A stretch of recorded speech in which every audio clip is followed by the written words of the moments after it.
Bisa dibuka Amsal 27 ayat 12, salah satu ayat yang kita perlu perhatikan secara khusus sebelum kita masuk ke otoritas. Kalau orang bijak melihat malapetaka, bersembunyilah ia, tetapi orang yang tak berpengalaman berjalan terus lalu kena celaka. Ya, jadi menjadi bijak itu melindungi nyawa kita. Menjadi bijak itu membuat kita menjadi terhindar dari malapetaka. Kata-kata orang bijak di sini yang dipakai adalah prudent, orang pintar. Ini menariknya, saudara ya. Saya coba renungkan mengapa kata yang dipakai orang bijak di sini bukan orang wise, tapi prudent, pintar, lalu kalem, orangnya kalem, tenang, nggak gerasa gerusu. Kemudian yang uniknya ini karena ini bahasa Ibrani ya, yang nggak ada di bahasa Indonesia, bahasa Inggris nggak ada. Uniknya ada mengandung licik. Ini dia. Atau crafty. Itu dipakai di waktu ular, adapun ular adalah seekor binatang yang crafty, licik. Tapi saya tahu ini positif ya. Terhindar dari malapetaka kan positif ya. Nah, saudara, berapa banyak dari kita, khususnya anak-anak muda ya, pada waktu kalian bergaul, lalu mayoritas melakukan sesuatu, lalu kalian diajak, kemudian kalau kita nggak ikut, kita dibilang licik, atau sikap kita, bukan, kalau katakan nggak bilang licik, kita terkesan licik. Karena kita tahu bahaya. Jadi ada sesuatu, kita diajak jalan-jalan kemana, kita tahu itu ada bahaya di situ. Lalu karena lain mayoritas pada ikut, kita tahu bahaya, dan Alkitab mengajarkan orang bijak tahu bahaya, dia menghindar. Tapi karena dia tidak licik, dia setia kawan, dia ikut-ikutan orang ini. Dan akhirnya terkena bencana. Ya kalau terkena bencananya rame-rame masih mending, menderita rame. Kalau cuma dia yang ikut-ikutan, orang ini ikut-ikutan, lalu hanya dia yang kena bencana, yang lain terhindar, kan bahaya. Jadi memang sikap ini ada mengandung licik, tapi positif. Saya baru lihat ini licik positif, saudara. Licik yang positif yang membuat kita terhindar. Dan kalau kita gabungkan, kita tidak bisa menjudge firman Tuhan itu part by part ya. Kita harus gabungkan keseluruhannya. Yang namanya terhindar dari malapetaka itu adalah selalu kehendak Tuhan. Bahkan 2 Petrus 1 mengatakan kita harus belajar mengenal akan Kristus lebih dalam lagi supaya kita terhindar dari hal yang membinasakan dunia. Ya, jadi di sini seolah-olah kita nggak ada ceritanya setia kawan. Kalau kita tahu itu bahaya, stop, jangan melangkah. Ya, jadi orang bijak itu banyak manfaatnya. Nah, untuk menjadi bijak ini, saya pernah singgung satu kata minggu lalu. Kita harus tahu bahwa tubuh kita adalah tiket, atau tubuh kita adalah sarana untuk menerima otoritas. Kalau roh seseorang sudah keluar dari tubuhnya, dia tidak punya otoritas. Dia tidak bisa lagi memerintahkan apa-apa di dunia ini, karena dunia hanya diberikan kepada anak-anak manusia, atau anak-anak daging, darah dan daging, yang dihuni oleh roh Tuhan. Nah, saya tunjukkan, kita akan buka sama-sama Yohanes 5 ayat 27. Yohanes 5 ayat 27, Tuhan Yesus sendiri, kenapa dia harus memakai daging? Karena dia harus masuk ke bumi secara legal. Yohanes 5 ayat 27, dan ia telah memberikan kuasa kepadanya, kepada Yesus, untuk menjudge. Menghakimi di sini bukan negatif, menjudge. Yesus menjudge orang sakit sembuh, orang lumpuh berjalan, orang buta melihat, orang Farisi dimarahin sama dia. Itu judgment. Ya, jadi judge itu tidak selalu negatif. Karena ia adalah anak manusia. Ya, kita tahu Yesus adalah anak Allah, tetapi otoritas, kata kuasa di situ bukan dunamis, tetapi exousia, yang berarti otoritas. Jadi Yesus, Allah memberikan dia otoritas untuk menjudge, memberikan judgment. Kita tahu ya bahwa Allah yang memberikan, Allah itu adalah oknum atau figur yang memberikan hukum, dia yang menghakimi hukum, dan dia yang mengeksekusi hukum. Kita kenal di negara ini sebagai lembaga legislatif, yudikatif, dan eksekutif. Ya. Jadi karena dia yang melakukan tiga-tiganya, hukum iman ini tidak bisa dipermainkan oleh siapapun, termasuk para hamba Tuhan. Karena Allah yang menetapkan semua. Kemudian kita lihat di sini bahwa Allah memberikan judgment sebagai eksekutor dan yudikatif itu Karena Yesus adalah anak manusia. Jadi Tuhan Yesus sendiri masuk ke dunia harus legal. Caranya apa? Dengan memakai tubuh, darah, dan daging. Sekarang kita lihat pelayanan Tuhan Yesus di Lukas pasalnya yang keempat. Bagaimana dia menjalankan pelayanannya. Lukas 4 ayat 31. Ya. Kemudian Yesus pergi ke Kapernaum, sebuah kota di Galilea, lalu mengajar di situ pada hari Sabat. Mereka takjub mendengar pengajarannya sebab perkataannya penuh kuasa. Kata kuasa di situ adalah authority atau otoritas. Ya. Di dalam rumah ibadah, mereka ayat 33, di dalam rumah ibadat itu ada seorang yang kerasukan setan dan ia berteriak dengan suara keras, "Hai engkau Yesus orang Nazaret, apa urusanmu dengan kami? Engkau datang hendak membinasakan kami. Aku tahu siapa engkau, yang kudus dari Allah." Coba saudara, Bapak Ibu Saudara pikirkan. Apa urusannya? Apa urusannya iblis mempromosikan Yesus atau iblis bersaksi untuk Yesus? Tidak mungkin. Setan dan iblis hanya bersaksi mengatakan kebenaran kalau itu mendatangkan keberuntungan bagi dirinya sendiri. Kalau tidak, tidak mungkin. Jadi kalau kita lihat sini ada yang aneh. Kenapa iblis mengatakan, aku tahu engkau adalah yang kudus dari Allah. Aku tahu siapa engkau, yang kudus dari Allah. Kemudian kita baca lagi terus. Ya, Yesus menghardiknya dengan kata, diam, keluarlah daripadanya. Dan setan itu pun pergi menghempaskan orang itu tengah-tengah orang banyak, lalu keluar daripadanya sama sekali tidak menyakitinya. Ya, lalu kita loncat ke ayat 38 di insiden lain. Kemudian dia meninggalkan rumah ibadat itu, pergi ke rumah Simon. Adapun ibu mertua Simon demam keras dan mereka meminta kepada Yesus supaya menolong dia. Maka ia berkata di sisi perempuan itu, dia berdiri di sisi perempuan itu lalu menghardik demam itu. Penyakit itu pun meninggalkan dia, perempuan itu pun segera bangun dan melayani mereka. Bapak Saudara perhatikan, otoritas bekerja tidak pernah berdoa untuk orang sakit. Memberikan command atau perintah.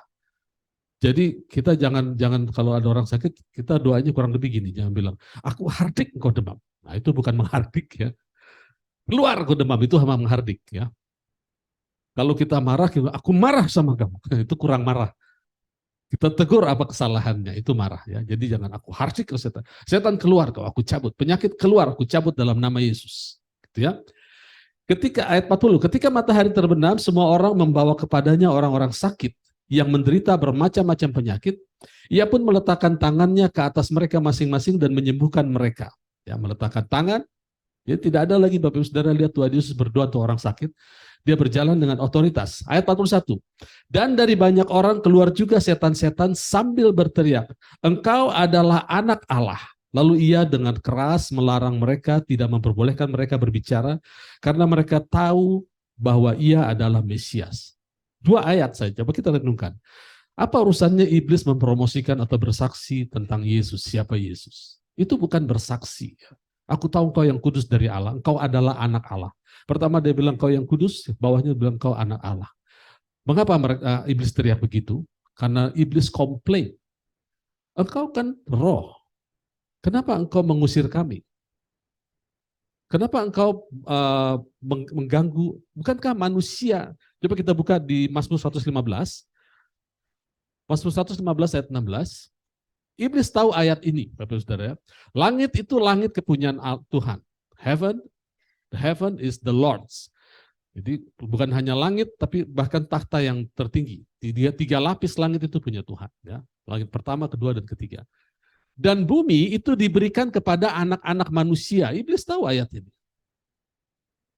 Jadi bumi diberi kepada anak manusia, yaitu darah dan daging. Awalnya adalah dan spiritnya Allah. Makanya Kejadian 2 katakan, Allah membentuk manusia dari tanah, lalu menghembuskan pneuma, jiwanya ke dalam manusia, dan manusia menjadi living soul atau makhluk hidup, jiwa yang hidup. Ini yang bisa memerintah bumi, yang bisa punya otoritas atas bumi. Jadi ketika Yesus turun, iblis komplain, dia bilang, kenapa engkau ganggu kami? Apa urusanmu dengan kami? Kita nggak ada urusan, aku berurusan dengan manusia. Coba kita pikirkan Bapak Ibu Saudara ya. Dari mana iblis dapat berbuat jahat di dunia ini? Dia pakai kuasa manusia yang memiliki darah dan daging. Jadi kalau kita sebagai anak Tuhan tidak melatih otoritas kita, kita akan dipakai oleh iblis. Karena dia perlu darah dan daging. Dia tidak bisa langsung. Bahkan Tuhan juga memakai darah dan daging untuk melawan iblis. Makanya waktu Tuhan Yesus datang, dia dibaptis, dia katakan, saya harus dibaptis untuk fulfill the righteousness. Dia akan berjalan dengan otoritas, lalu dia memberi contoh bagaimana manusia Allah, darah daging yang punya otoritas, dan roh Allah.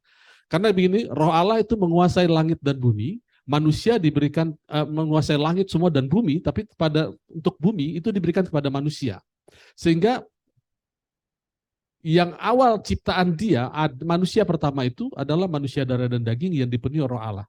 Ketika mereka tidak berkomunikasi lagi karena berbuat dosa, ini terputus. Sekarang manusia berjalan dengan otoritasnya masing-masing. Makanya Allah katakan mulai saat ini, ya di kitab Kejadian, mulai saat ini, apapun yang mereka bayangkan, apapun yang mereka pikirkan, mereka imagine, tidak ada yang bisa menghalangi. Itu kan bahaya, saudara. Iblis pakai ini untuk melakukan kehendaknya, karena tidak ada yang bisa. Karena manusia diciptakan seperti Allah, like father, like son. Maka Tuhan Yesus datang, tidak bisa dengan begitu saja dia masuk, lalu dia perintahkan, dia matikan iblis, dia matikan orang jahat. Tidak, dia harus masuk karena dia Allah yang justice, dia tidak bisa berbohong. Firman yang pernah keluar tidak akan pernah ditarik. Itu Allah kita. Jadi dia masuk secara legal, lalu dia melayani, memberi contoh, begini loh manusia Allah itu, ya punya otoritas. Kemudian waktu dia terangkat ke surga, dia katakan sekarang otoritas di bumi dan di surga sudah mulai nyatu lagi. Networknya nyambung. Karena itu pergi beritakan. Nah, kita bertanya kan, Tuhan yang punya otoritas dan kuasa adalah Engkau. Kenapa kami yang pergi? Kalau Engkau yang punya otoritas dan kuasa, Engkau saja yang lakukan. Nah, kita lihat Tuhan tidak seperti itu. Dia pergi ke atas membentuk satu tubuh yang disebut tubuh Kristus. Rasul Paulus di 1 Korintus 12 katakan, engkau adalah tubuh Kristus, di mana kepalanya memiliki otoritas dan kuasa, maka tubuhnya harus berjalan dengan otoritas dan kuasa. Jadi kita semua qualified, kita bukan alien. Karena pada waktu kita lahir di bumi, kita memakai baju bumi untuk memerintah bumi. Tapi kalau spirit kita tidak dari surga, maka tidak akan terjadi hal-hal baik dalam bumi dan di lingkungan kita. Makanya Tuhan Yesus ajarkan doa Bapa kami. Doa Bapa kami adalah the manner of prayer, kata King James. The manner, cara atau model doa. Di situ include kita harus panggil dia Bapa, kita harus kuduskan namanya, dia spesial di hati kita. Kita harus katakan jadilah kehendakmu di bumi seperti di surga, ada koneksi bumi dan surga. Itu sebabnya kita harus lahir baru. Lalu berdoa, jangan beri kami pencobaan, jauhkan kami dari pencobaan, karena Tuhan tidak ingin kita dicobai bahkan sampai jatuh tergeletak. Nah itu semua adalah model doa, dan doa Bapa kami bukan doa perjanjian baru, karena tidak berdoa dalam nama Yesus, tapi itu adalah model doa yang sangat powerful, yang hanya manusia bisa baca itu, yang hanya manusia bisa berdoa seperti itu. Model ya, kalau model itu tidak harus diulang-ulang, makanya Tuhan Yesus bilang jangan berdoa diulang-ulang seperti orang tidak mengenal Allah. Berapa banyak orang Kristen yang berdoa Bapa kami diulang-ulang tanpa mengerti apa isinya. Lebih baik orang yang tidak berdoa Bapa kami tapi mengerti konsep model doa seperti itu. Di dalamnya ada soal makanan, dikatakan berilah kami makanan kami yang secukupnya hari ini. Tapi di perjanjian baru dikatakan Allah memenuhi segala kebutuhan kita. Karena Engkau yang punya kuasa, kemuliaan, dan kuasa selama-lamanya. Kita harus sadar betul bahwa kuasa itu ada di dia, bukan di doa. Ya, kuasa itu bukan ada, saya bisa katakan gini, hati-hati menerjemahkan perkataan saya, jangan dipotong, yang lihat di YouTube juga jangan dipotong-potong perkataan saya. Tidak ada kuasa di dalam doa. Kalau kita katakan ada kuasa dalam doa, semua manusia berdoa, semua agama berdoa, bahkan orang ateis pun berdoa. Yang ada adalah kuasa dari doa yang lahir dari iman. Itu menyelamatkan orang, ada ayatnya. Ya. Doa yang berdasarkan iman. Kalau doa tidak berdasarkan iman, tidak ada dasar firmannya, nggak akan ada kuasanya. Ya, berapa banyak kita yang orang-orang Kristen berdoa, Tuhan, jadikan kami sehati, Tuhan. Tuhan, jadikan kami orang yang murah hati. Tuhan, jadikan kami orang yang takut akan Tuhan. Itu perintah semua. Kita harus sehati, kita harus menghindari pertengkaran, kita harus kalau bisa jangan membuat orang sakit hati. Jadikan kami orang-orang yang mudah bergaul. Jadikan dirimu orang-orang yang mudah bergaul. Itu semua perintah gitu ya. Jangan kita doakan, itu doa yang tanpa dasar iman. Nah, ada satu bagian firman Tuhan di Yohanes pasal 10, kita buka Yohanes pasal 10 ayat 1.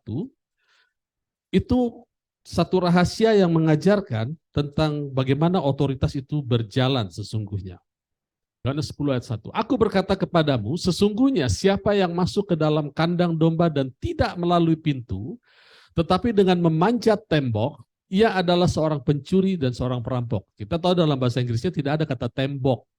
Yang ada adalah barang siapa yang climbs up some other way. Coba di switch ke King James sebentar saja, nanti balik lagi. Switch ke King James, di sini dikatakan, ya, siapa yang tidak masuk melalui pintu kepada kawanan domba atau sheepfold, but perhatikan kata climb up some other way. Siapa di sini? I say unto you, I di sini adalah firman Tuhan yang menjadi daging, yaitu jalan hidup, akulah jalan kebenaran. Jadi firman itu adalah ketetapan Allah, perintah Allah. Tapi ada orang-orang yang masuk ke kawanan domba, climbs up some other way. Ada jalan dia sendiri yang ditinggikan di atas firman Tuhan. Nah, itu adalah pencuri. Ya, balik lagi ke bahasa Indonesianya ya. Jadi tidak ada kata tembok di situ. Jadi ada orang-orang yang masuk ke kawanan anak-anak Tuhan, memberitakan sesuatu yang tidak ada dasar firman-Nya, itu mencuri. Nah, itu ditegaskan lagi bahwa iblis datang hanya untuk mencuri, membunuh, membinasakan. Mengapa dia lakukan ini? Karena iblis tahu tubuh kita adalah sarana untuk otoritas beroperasi. Dia tahu persis. Makanya kalau bisa kita tuh dicuri dulu firman-Nya, diberikan sesuatu yang baik, yang mirip dengan firman tapi baik, tapi nggak ada dasar firman-Nya. Setelah dicuri kita dimatikan, mati terhadap suara Tuhan, lalu dibinasakan. Pulang aja, mau ke surga, mau ke neraka, terserah, yang penting pulang. Jangan di bumi. Karena kalau ada orang-orang yang ngerti otoritas, gerakan dia terhambat. Dia sudah terhambat karena sudah lemah, tidak bisa berbuat apa-apa. Akan lebih terhambat kalau anak-anak Tuhan mengerti otoritas. Makanya dia bilang kalau bisa sakit-sakitlah. Itu ya. Kalau masih belum mau pulang nggak apa-apa. Yang sakit berlama-lama, yang penting jangan jalankan otoritas. Saya punya kepentingan, kan iblis ngomong begitu kan. Nah, dia akan mencuri, lalu membunuh dan membinasakan.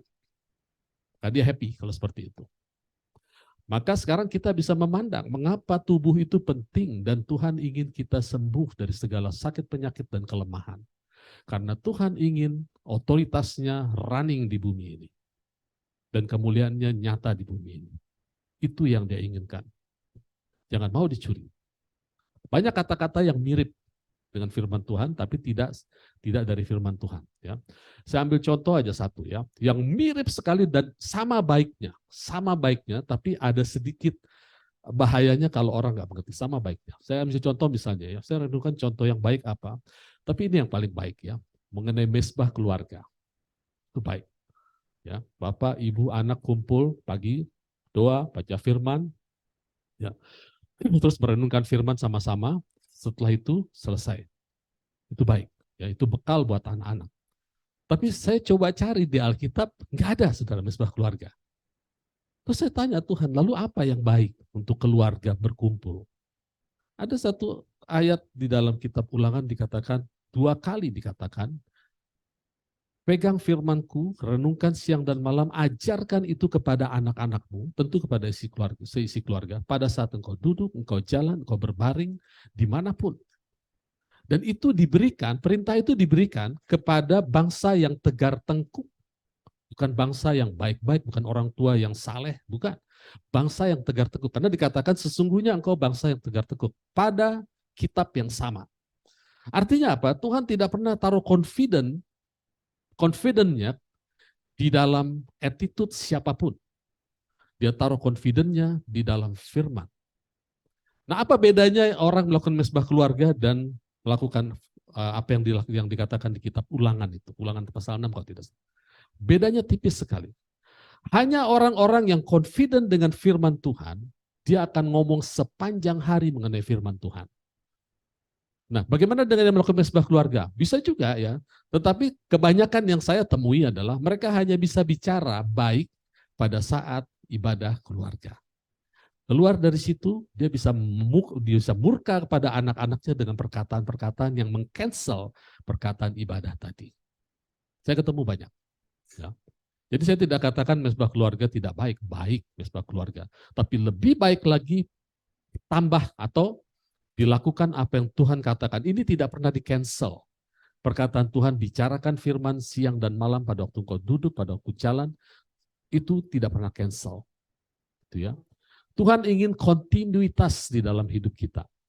Karena dia tidak pernah mengambil darah dan daging kita. Kalau pada saat kita tidak mengucapkan firman, ya kau pulang dulu ke surga gitu kan. Lagi tidak membicarakan firman, disuruh mati kita sebentar, mati suri.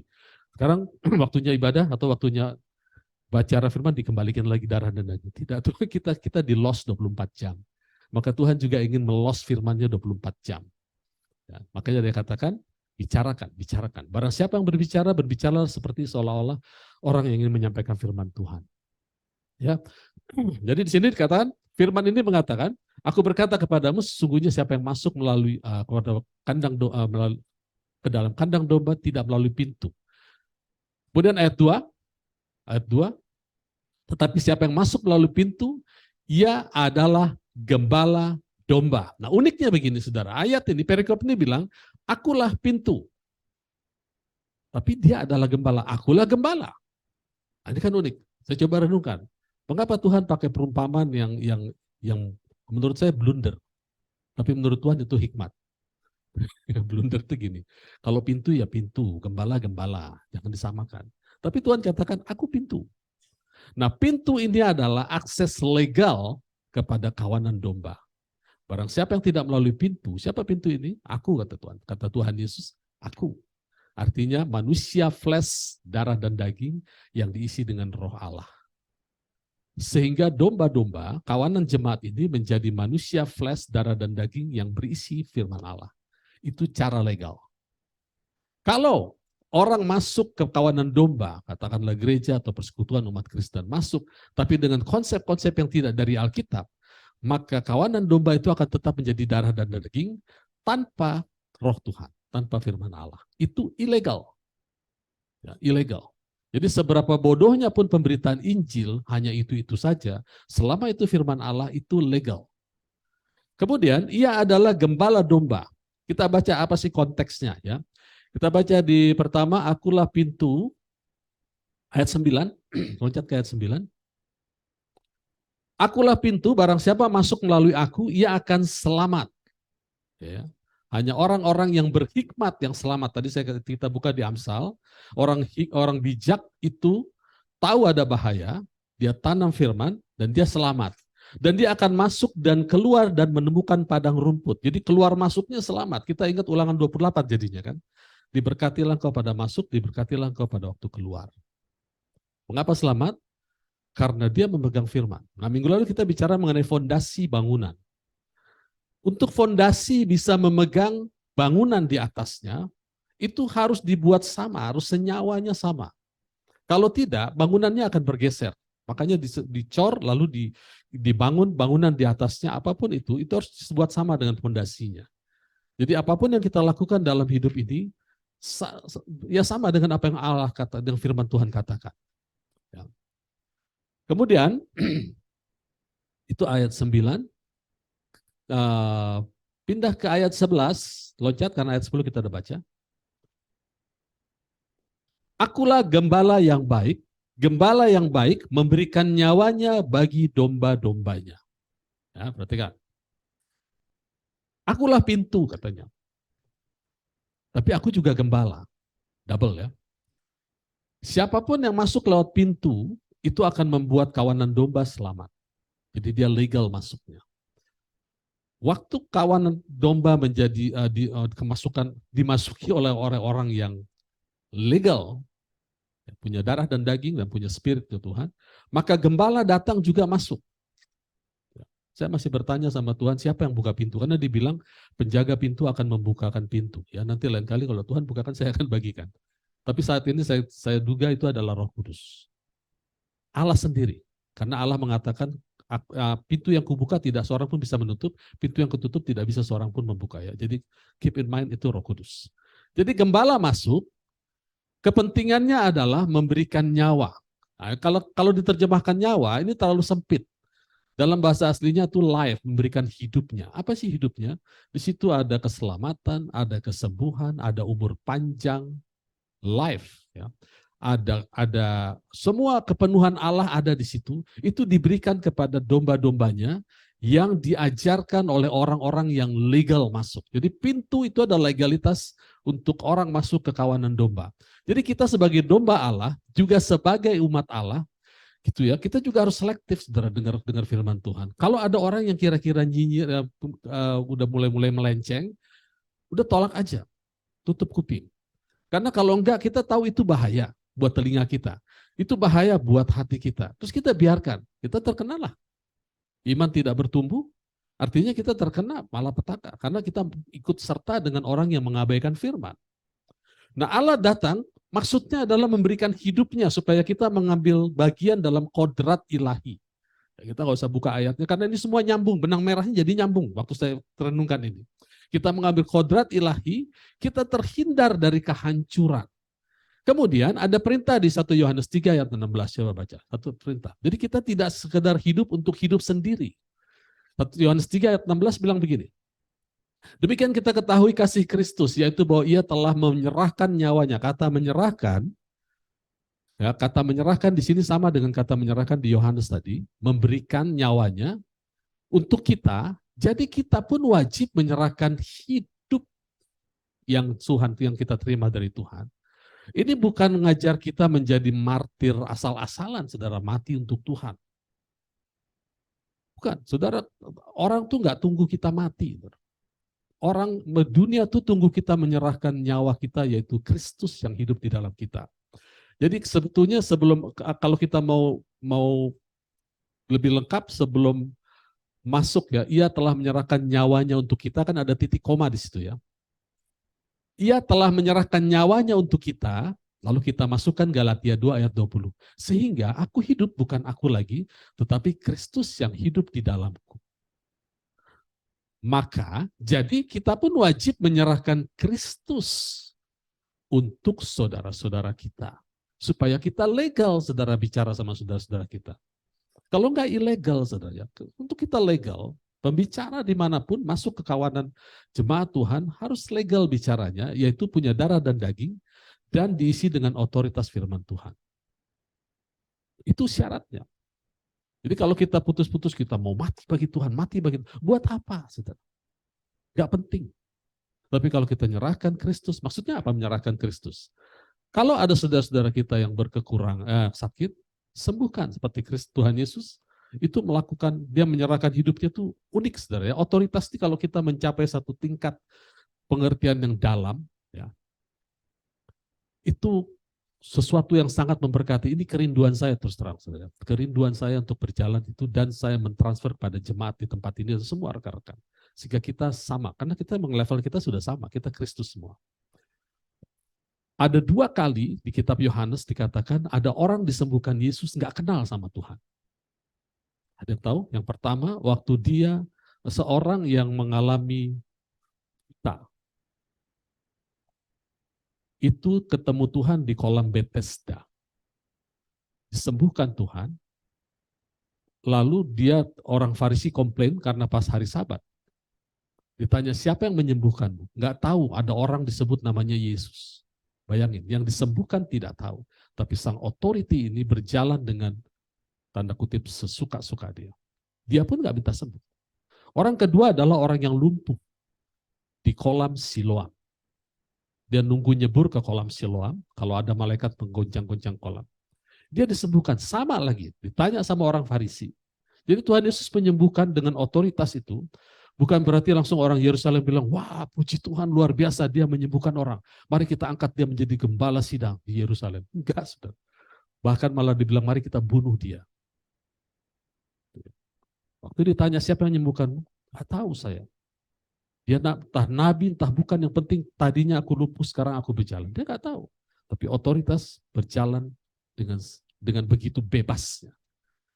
Dan jangan salah, saudara, Tuhan Yesus ingin kita berjalan seperti dia. Jadi masing-masing kita harus melatih otoritas, harus sadar bahwa kita punya darah dan daging, itu adalah tiket untuk kita bisa menerima otoritas. Dan iblis berkepentingan melumpuhkan tubuh kita supaya kita sakit, kalau bisa pulang cepat-cepat, supaya otoritas di dalam kita tidak aktif. Nah, otoritas ini disebut Mesias atau Kristo atau Kristus. 1 Yohanes 2 ayat 27 katakan, otoritas itu atau Mesias atau pengurapan itu tidak akan pernah meninggalkan kita. Jadi sekarang kita semua sudah punya pengurapan, itu tidak akan pernah meninggalkan kita. Loh, kok nggak bermanifestasi, Pak? Ya, Tuhan berurusan dengan iman kita. Ya, Tuhan berurusan dengan seberapa dalam kita mau menggali iman. Kuasa itu bekerja sesuai dengan iman kita. Coba kita buka Roma 12 ayat 3. Ya, Roma 12 ayat 3.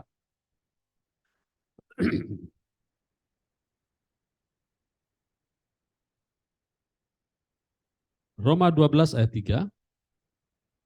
Berdasarkan kasih karunia yang dianugerahkan kepadaku, aku berkata-kata kepada setiap orang di antara kamu, janganlah kamu memikirkan hal-hal yang lebih tinggi daripada yang patut kamu pikirkan.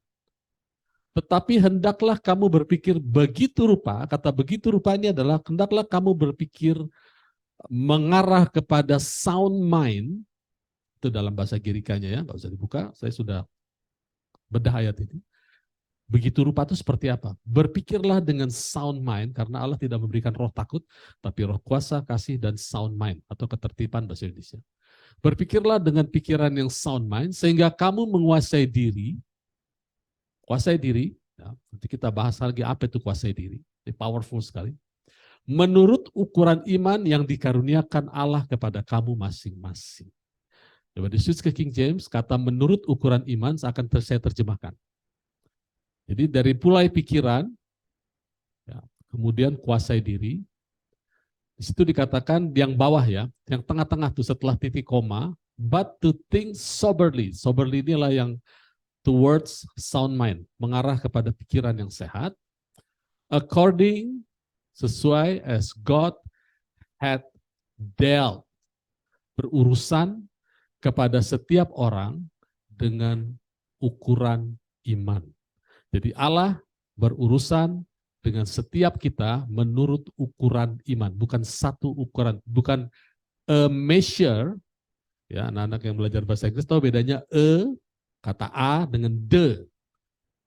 Definite article, the measure suatu ukuran, a measure itu satu ukuran.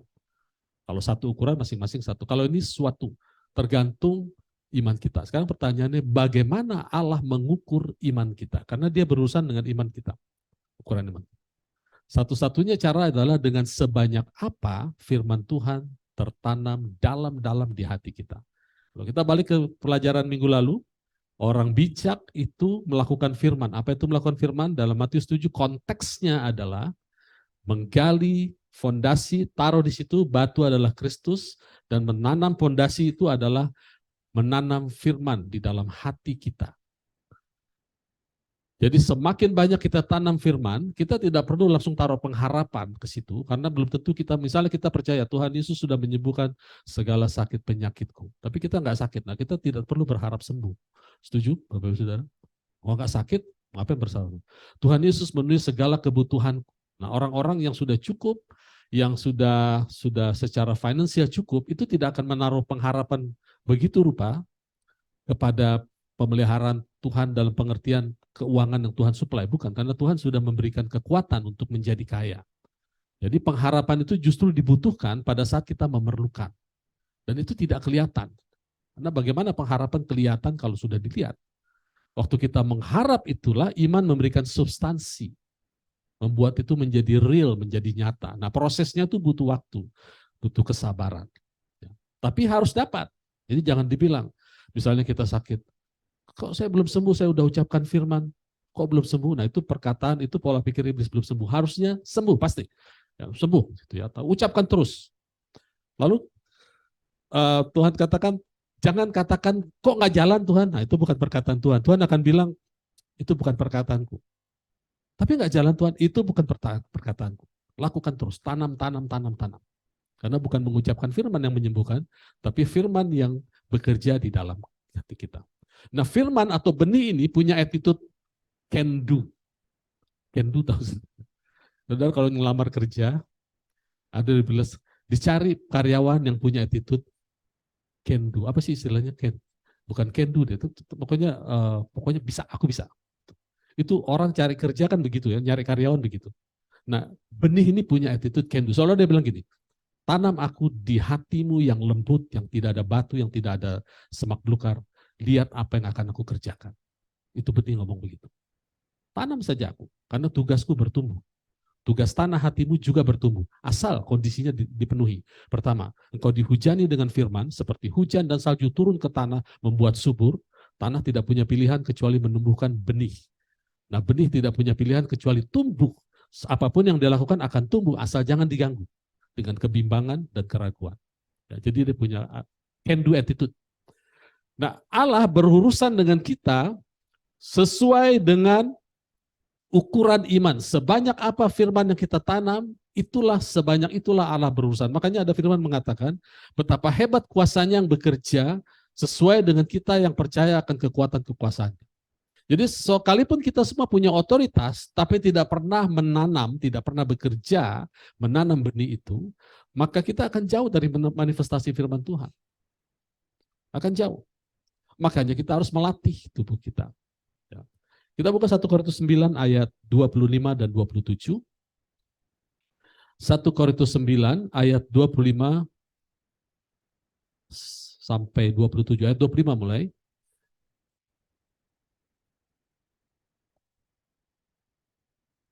1 Korintus 9 ayat 25. Tiap orang yang turut mengambil bagian dalam pertandingan menguasai dirinya dalam segala hal. Jadi yang bertanding siapa? Pikiran kita melawan spirit. Ya, bukan kita bertanding antar sinode atau antar denominasi. Mereka berbuat demikian memperoleh suatu mahkota yang fana, tetapi kita untuk memperoleh satu mahkota abadi. Ya, mahkota itu ada di dalam spirit kita. Sebab itu aku tidak berlari tanpa tujuan, dan aku bukan petinju yang sembarangan saja memukul. Tetapi aku melatih tubuhku dan menguasai seluruhnya, supaya sesudah memberitakan Injil kepada orang lain, jangan aku sendiri ditolak. Bapak Ibu Saudara, ada yang menganggap, ada yang melihat keanehan dalam 2 ayat terakhir. Saya terus terang melihat keanehan. Paulus mengatakan di ayat 26, aku tidak berlari sembarangan, ya, kegiatan fisik. Lalu aku bukan petinju yang sembarangan saja memukul, tapi aku melatih tubuhku. Kenapa jadi ke tubuh, saudara? Kenapa dia bilang aku berlari, aku men-set goalku? Kalau dia bilang, sebab aku tidak berlari tanpa tujuan, tetapi aku men-set goalku, men-set targetku. Dan aku bukan petinju yang sembarangan memukul, tapi aku mengenali lawanku. Harusnya begitu kan? Tapi ayat 27 bilang apa? Aku melatih tubuhku. Apa urusannya? Paulus sedang bicara sesuatu, atau Roh Kudus sedang menyikapi sesuatu. Tubuh kita itu penting. Jangan sampai kita lari kemana-mana pelayanan karena nggak enak. Karena nggak enak, aktivitas buat kemana-mana. Kemudian ayat 26 coba di-switch ke King James. Situ ada, sebenarnya bukan kata memukul saja. Coba King James bilang apa? King James bilang begitu. Therefore so run, not as are. Jadi bukan lari tanpa arah. Fight, ya, bertinju, tapi tidak seperti orang yang mukul angin. Bertinju, mengeluarkan power, tapi sembarangan gitu. Mengucapkan firman juga sembarangan, doa asal doa saja gitu. Itu mukul angin, saudara. Ya. Tapi aku arahkan semua tenagaku dan powerku ke tubuhku. Bapak saudara bisa nangkap? Ini ada pesan buat kita nih, saudara. Tuhan ingin kita sehat. Aku melatih tubuhku, yang sakit kusembuhkan, gak boleh sakit terus, yang lemah harus kuat. Karena kalau tubuh ini umur panjang, maka otoritas akan berjalan panjang di dalam hidup kita. Harus. Ini ayat tadi itu jelas mengatakan. Jadi bukan sembarangan kita aktif melayani, apalagi sekarang ada seorang pengamat ekonomi, Renat Kasali, bilang gini, ini ada perilaku manusia yang diawasi oleh para entrepreneur. Ada sifat manusia rasa nggak enak gitu ya. Contoh aja diambil. Dia tidak sedang bicara jelek atau baik atau buruk ya. Dia cuma bilang tendensi manusia. Misalnya ada satu grup WA dia bilang. Lalu dalam grup WA itu ada yang memulai satu. Dia bilang, saya mengucapkan bela sungkawa atau turut berbahagia untuk pernikahan si A, si B gitu ya. Padahal orang itu nggak ada di grup WA. Nah, sontak langsung secara otomatis seluruh grup mengucapkan selamat. Padahal orang yang diucapkan selamat itu nggak ada di grup WA. Gejala apa ini? Ini gejala animo masyarakat atau orang-orang yang nggak mau kalah atau nggak enak. Ini dimanfaatkan oleh para entrepreneur untuk menciptakan sesuatu. Kalau ada orang, apalagi yang berpengaruh memilih produk itu, maka semua akan memilih produk itu. Ya. Apa hubungannya dengan ini? Dalam pelayanan juga seperti itu. Ya. Misalnya ada kegiatan-kegiatan dari anak-anak Tuhan. Lalu ada orang bilang, ada orang merasa kayaknya nggak enak, di semua sudah melakukan. Katakanlah ada bencana gitu ya. Terus nanti ada satu orang bilang, ayo kita kumpulkan. Khususnya kalau ngomong gembala, kita kumpulkan bantuan untuk daerah ini. Lalu gereja lain yang sebetulnya Tuhan tidak suruh kamu diam aja dulu. Yang lain kalau yang bantu itu nanti banyak lah pokoknya gitu ya. Tapi karena nggak enak ikut-ikutan. Sehingga akhirnya bias jadinya. Banyak gereja sekarang menjadi lembaga sosial. Tidak lagi belajar soal firman Tuhan. Jadi lembaga sosial. Nah kalau mau melakukan perbuatan baik, perbuatan sosial, sekarang sudah banyak caranya. Gak perlu satu gereja mengkoordinir, pokoknya gereja kami harus. Ya kalau diterima. Kalau ada embel-embel salib lalu ditolak seperti yang terjadi sekarang, dibantu malah ditolak karena ada salibnya. Salurkan saja melalui Kompas misalnya. Kasih uang, kita juga lakukan itu ya. Salurkan melalui lembaga-lembaga yang kompeten, yang kita yakin akan nyampe.